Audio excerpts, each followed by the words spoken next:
പത്രത്തിൽ ദിനംപ്രതി വാർത്തകൾ വരാറുണ്ട്. വ്യത്യസ്തമായുള്ള വാർത്തകളാണ് പലതും ആകാംക്ഷയുണ്ടാക്കുന്നത്. ചരമവിവരമറിയിക്കുന്നവ, കൗതുകകരമായ വിവരങ്ങൾ ഉൾപ്പെടുത്തിയവ, അങ്ങനെയെല്ലാം അവയെ വേർതിരിക്കാം. ഒരു പത്രവാർത്ത തയ്യാറാക്കുമ്പോൾ പ്രധാനമായും ശ്രദ്ധിക്കേണ്ട കാര്യങ്ങൾ: വസ്തുതാപരമാവണം, അതായത് സത്യസന്ധമായ വാർത്തയായിരിക്കണം. ഉചിതമായ ഒരു തലക്കെട്ടുണ്ടായിരിക്കണം. ഭാഷ ആകർഷണീയമായിരിക്കണം. പ്രാഥമിക വിവരങ്ങൾ ആദ്യം ഉൾപ്പെടുത്തണം. പ്രധാനപ്പെട്ട എല്ലാ കാര്യങ്ങളും ആദ്യ പാരഗ്രാഫിൽ ഉണ്ടായിരിക്കണം. ഒരു കോളം വരച്ച് ആ കോളത്തിനുള്ളിലായിരിക്കണം പത്രവാർത്ത എഴുതേണ്ടത്. ഹെഡിങ് അല്പം വലുപ്പത്തിൽ എഴുതണം. പത്രവാർത്ത ആരംഭിക്കേണ്ടത് സ്ഥലത്തിൻ്റെ പേരിൽ നിന്നാണ്.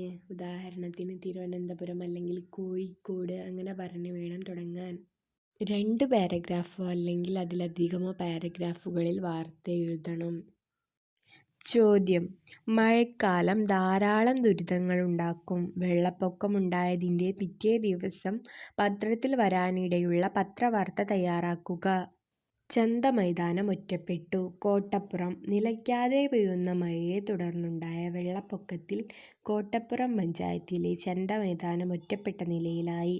ഗ്രാമത്തിലെ ഏറ്റവും പൊക്കം കൂടിയ പ്രദേശമാണ് ചന്തമൈതാനം. വീടുകളിൽ വെള്ളം കയറിയതിനെ തുടർന്ന് ഗ്രാമവാസികളെല്ലാം ചന്തമൈതാനത്തെ സ്കൂളിൽ അഭയം പ്രാപിക്കുകയായിരുന്നു. ചിലരെ രക്ഷാപ്രവർത്തകരാണ് ഇവിടെ എത്തിച്ചത്. 2 ദിവസത്തിനുള്ളിൽ മഴ നിലയ്ക്കുമെന്നുള്ള പ്രതീക്ഷയിലാണ് ഗ്രാമവാസികൾ.